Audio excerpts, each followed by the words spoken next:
আসসালামু আলাইকুম সবাইকে আমাদের 24 রান্নাঘরে স্বাগতম। আজকে একটা সাধারণ খাবার রান্না করব, আলু দিয়ে ডিম রান্না করব। এজন্য প্রথমে আমি এই যে আলুগুলো ধুয়ে রেখেছি, আলুগুলোর উপরে দিয়ে দিলাম হলুদ, পরিমাণ মতো হলুদ দিয়ে নিয়েছি। এখন দেব মরিচের গুঁড়ো। এই যে মরিচের গুঁড়ো আমার দেওয়া হয়ে গেছে। এখন দেব পরিমাণ মতো লবণ, যে যেরকমের খান ওই রকমের দিবেন। এখন আমি চুলাটা ধরিয়ে নিলাম, দিয়ে দেব পরিমাণ মতো তেল। পরিমাণ মতো তেল দেওয়া হয়ে গেলে এটা গরম করার জন্য রেখে দেব। সাইডে আমি এই যে মশলা দিয়ে রেখেছি আলুটা এখন ভালোভাবে মেখে নেব মশলার সাথে ভালোভাবে মেখে তারপরে আমরা এটা ভাজবো। এই জন্য পুরোটা ভালোভাবে মেখে নিতে হবে যাতে মশলাটা সব আলুর সাথে লেগে যায়। মশলাটা মাখানো হয়ে গেছে, এখন আমি তেলের ভিতরে দিয়ে দেব। তেলটাও গরম হয়ে গেছে, এখন তেলের ভিতরে দিয়ে দেব সবটা দেওয়া হয়ে গেছে। এখন আমরা ভালোভাবে নেড়ে চেড়ে কিছুক্ষণ ভেজে নেব। দেখতে হবে নিচে যেন না লাগে। ভালোভাবে নেড়ে চেড়ে ভেজে নেব। বারবার নাড়তে হবে, নয়তো লেগে যাবে নিচে। যে কিছুক্ষণ পর পর ভালোভাবে নেড়ে ভেজে নেব। আর মিডিয়াম আঁচে সবসময় রান্না করবেন, তাহলে ভালো হবে। আমি মিডিয়াম আঁচে দিয়ে নিয়েছি। এখন ভালোভাবে ভাজতে হবে আলুটা। ভাজার সময় বেশি করে তেল দিয়ে নেবেন। যে ভাজা হয়ে গেছে, এখন উঠিয়ে নেব। আমার আলুটা ভাজা হয়ে গেছে, এখন একটা চামচের সাহায্যে আমি উঠিয়ে নেব, নয়তো তেলটা পড়ে যাবে।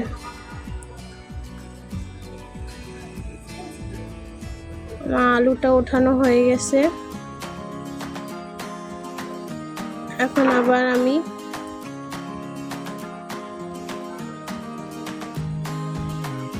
চুলায় কড়াইতে দিয়ে নিলাম।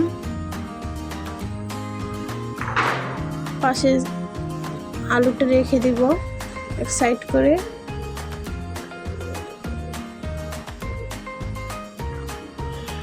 আর যে তেলটা ছিল আলু ভাজার পরে, ওইটা দিয়েই আমি রান্না করব। ওইটার ভিতরে মশলা দিয়ে নেব।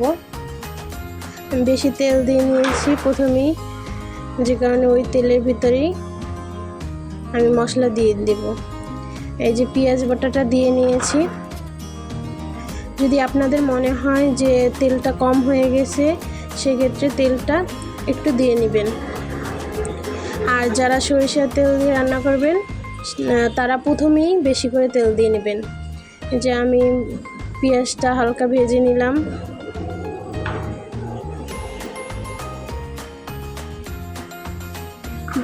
পেঁয়াজটা ভাজা হয়ে গেছে, এখন দিয়ে দেব রসুন বাটা। রসুন বাটা আর আদা বাটা একসাথেই আমি দিয়ে নিলাম। এখন আবার এটা কিছুক্ষণ ভেজে নিব, নয়তো আদার যে কাঁচা একটা ঘ্রাণ আসে, ওইটা আসবে। এজন্য কিছুক্ষণ ভেজে নিতে হবে।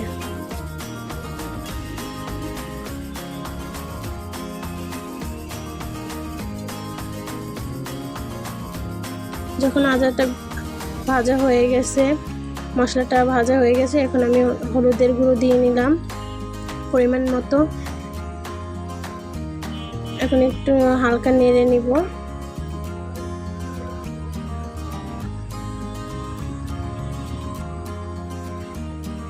এখন আমি পানি দেব পরিমাণ মতো। ঘন হয়ে গেছে, এজন্য পানি দিয়ে নিলাম। এখন আমি দিব শুকনো মরিচ বাটা। আমি শুকনো মরিচ বেটে নিয়েছিলাম, সেটা দিয়ে দিলাম। এখন ভালোভাবে মশলার সাথে মেখে নিতে হবে। ভালোভাবে মেখে নেব। মেখে কষিয়ে নিব। মশলাটা যত কষানো হবে ততই ভালো হবে রান্না, ততই স্বাদ হবে। তাই ভালোভাবে আমি মশলাটা কষিয়ে নিব। এ পর্যায়ে দিয়ে দিলাম স্বাদ মতো লবণ। যেমন লবণটা দেওয়া হয়ে গেছে,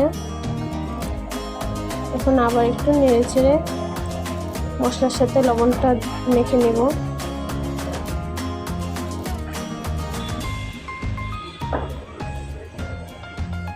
হালকা কষানো হয়ে গেছে। এই পর্যায়ে দিয়ে দিলাম কাঁচা জিরা বাটা। এটা দিলে ভালো হয়, না দিলেও সমস্যা নেই, আমি দেই সেজন্য দিলাম। হালকা একটু পানি দিয়ে নিলাম মশলাটা যাতে পুড়ে না যায়। এখন ভালোভাবে নেড়ে নিব, নেড়ে ভেজে নিব মশলাটা। মশলাটা ভালোভাবে কষানো হয়ে গেছে।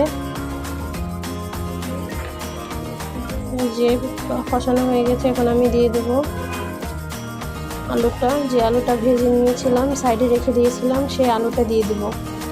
সবটাই দিয়ে দিতে হবে। যে দিয়ে দিলাম। এখন ভালোভাবে নেড়ে চেড়ে মশলার সাথে মাখিয়ে নিতে হবে।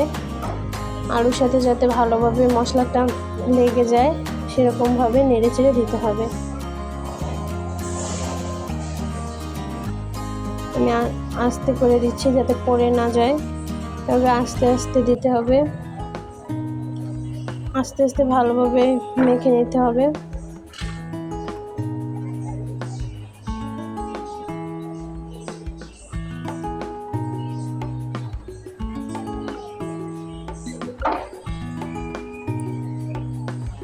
মাখানোর পরে কি সুন্দর কালারটা আসে দেখবেন। মশলাটা পুরো আলুর সাথে মেখে গেছে। মশলাটা মাখানো হয়ে গেছে। এখন ঢাকনা দিয়ে ঢেকে দিব। কিছুক্ষণ পরে আবার ঢাকনা উঠিয়ে নেব। উঠিয়ে ভালোভাবে নেড়ে দিতে হবে, নিচে যাতে লেগে না যায় সেটা দেখতে হবে। নেড়ে চেড়ে আবার ঢাকনা দিয়ে দিয়েছি। এখন আবার ঢাকনাটা উঠিয়ে আবার কিছুক্ষণ নেড়ে চেড়ে দিব।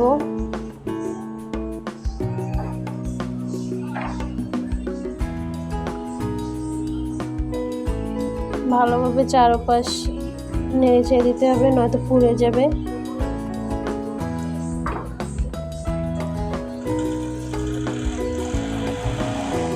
ভালোভাবে নেড়ে চেড়ে দিয়েছি।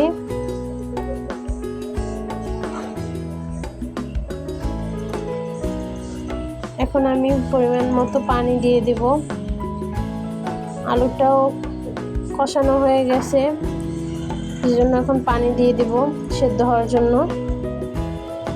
পানিটা দেওয়া হয়ে গেছে। এখন ভালোভাবে নেড়ে চেড়ে দিতে হবে। সবসময় মিডিয়াম আঁচে রাখবেন। আমি পাওয়ারটা কমিয়ে দিয়েছিলাম, এজন্য আবার মিডিয়াম আঁচে দিয়ে নিলাম। এখন ভালোভাবে নেড়ে চেড়ে দিয়ে দিয়েছি। এখন কিছুক্ষণ রেখে দিয়েছি, ঢাকনা দেইনি, কিছুক্ষণ রেখে দিয়েছি। দেখছি যে পানিটা ব্লক উঠছে। এখন আমি দিয়ে দেব ডিম। ভালোভাবে পানিটা ব্লক উঠলে তারপরে ডিমটা দিতে হবে। যে আমি একে একে সবগুলো ডিম দিয়ে দিয়েছি। দেখতে হবে ডিমটা যাতে ভেঙে না যায়।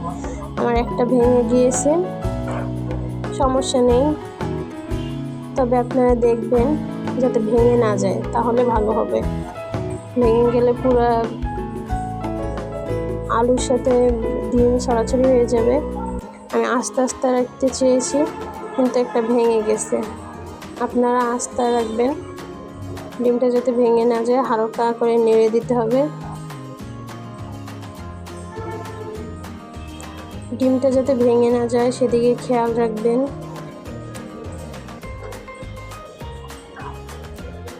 এই যে বলো করতেছে কি সুন্দর।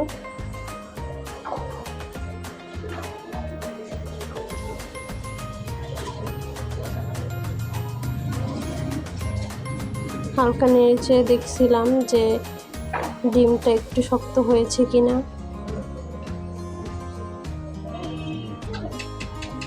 কিন্তু নরমই আছে। এখন আমি আবার ঢাকনা দিয়ে ঢেকে রাখবো। ঢাকনা দিয়ে নিয়েছি, কিছুক্ষণ পরে আবার উঠিয়ে নিব। আমি উঠিয়ে নিলাম ঢাকনাটা, পানিটাও টেনে গিয়েছে। এখন আবার একটু নেড়ে দিতে হবে।